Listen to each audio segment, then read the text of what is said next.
Muitos assuntos econômicos hoje aqui, Eduardo. E eu queria logo começar por uma questão que eu acho que você tem bastante propriedade a falar, que é em relação à reforma trabalhista, né?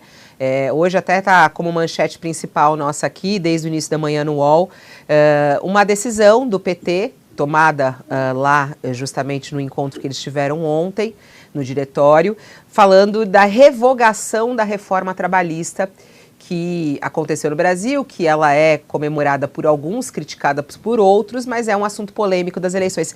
O que você acha? A reforma trabalhista precisa ser revogada no Brasil, Eduardo?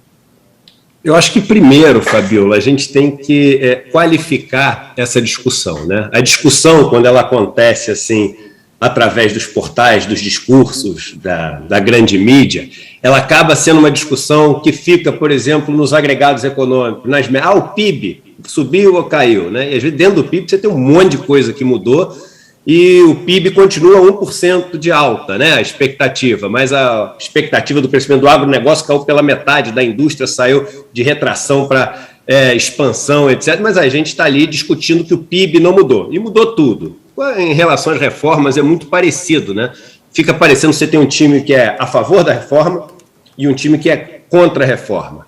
E aí, se você começar a apertar, aí o pessoal que se acha mais sofisticado ali no assunto, que acha que vai um pouco mais fundo, fala assim, não, eu sou a favor da reforma, porque no Brasil é uma confusão você contratar alguém, em qualquer lugar do mundo é super simples. Aí o pessoal que é contra a reforma fala assim, não, eu sou contra a reforma porque no Brasil os trabalhadores, eles sofrem condições de trabalho onde em poucos lugares do mundo eles sofreriam, né? E está todo mundo certo, né? E se você for até nesse primeiro nível da discussão, você vai falar, mas calma aí, eu concordo com um com o outro, até agora eu não consegui escolher meu time, né? E a verdade é que você tem um pano de fundo que é uma mudança estrutural das relações de trabalho e do tipo de trabalho. Vamos olhar para trás, né? Há algumas décadas atrás, o setor da indústria era quem carregava, né, o crescimento econômico. Hoje é o setor de serviços no mundo inteiro.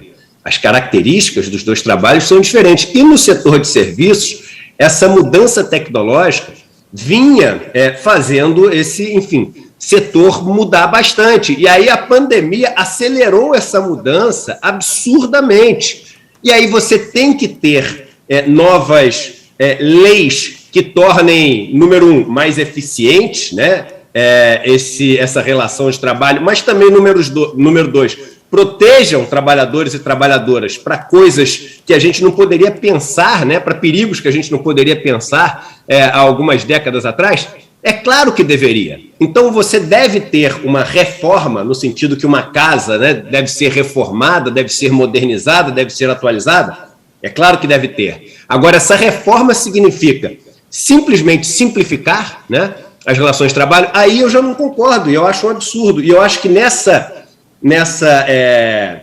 urgência de simplificar essas relações de trabalho, a gente acabou tirando direitos ou diminuindo direitos de uma população que já é extremamente privada de uma proteção em todos os sentidos no trabalho que ela executa. Vamos lembrar que a gente está falando de um país, veja bem, Josias e Léo Sakamoto, dado daquele boletim da desigualdade das metrópoles, que é feito todo ano, do ano passado, no meio da pandemia, a renda média do trabalho, tá? A gente está falando de renda do trabalho, dos 40% mais pobres do Brasil, 40% se você levar para essa região metropolitana, se levar para o Brasil inteiro, são 80 milhões de pessoas, é uma Alemanha.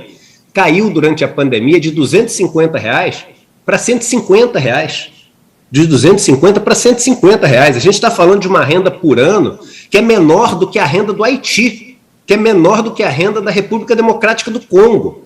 Um país do tamanho da Alemanha, 8 Haitis quase vivendo no Brasil, com uma renda do trabalho abaixo da renda do Haiti. Poxa, você tem que dar algum tipo de proteção, você tem que dar acesso à justiça do trabalho para essas pessoas que não têm dinheiro, não podem contratar um advogado, não sabem nem como fazer isso, e além disso estão expostos às situações mais perigosas do mundo.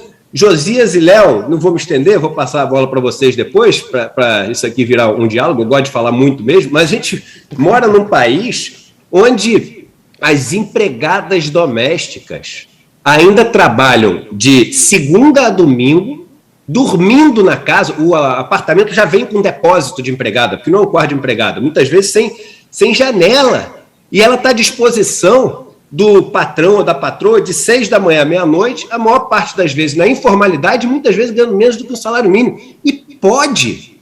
Isso não é que é parecido com escravidão, isso é a escravidão em 2022.